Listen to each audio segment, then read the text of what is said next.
আমাদের গোসাইগাঁওয়ে চলে আসছে রাসমেলা। তো কদিন থেকে শুনছিলাম যে রাসমেলা আসছে, তো এই ভাবলাম আমরাও চলে যাই। তো দেখো এখানে নাট মন্দিরে এসে পড়েছি আমরা রাসমেলা দেখতে। তো এখানে এই দাদুটা আমাদেরকে তিলক লাগা দিয়েছিলো। আর গোবিন্দাকে সকলে মিলে শ্রদ্ধাঞ্জলি জানিয়ে আমরা ঢুকে গেলাম রাসমেলা, যেখানে রাসের উৎসবটা শুরু হয়েছে।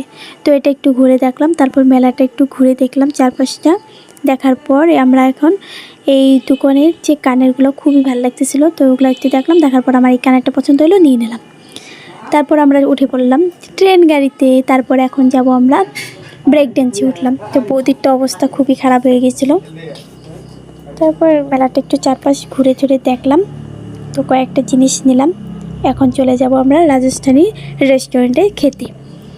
আর প্রথমে আমি পাপড়ি চাট দিয়ে শুরু করলাম।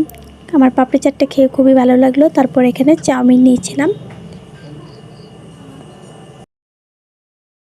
পাপড়ি চাটটা আমার এতই ভালো লাগলো যে আমি আবার আরেকটা অর্ডার দিলাম। আর এখানে গ্রেভি মোমোটাও অর্ডার দিয়েছিলাম। তো খাওয়া দাওয়া কমপ্লিট করে আমরা বাড়ি চলে আসলাম। তো ভিডিওটা ভালো লাগলে অবশ্যই লাইক করে দিও।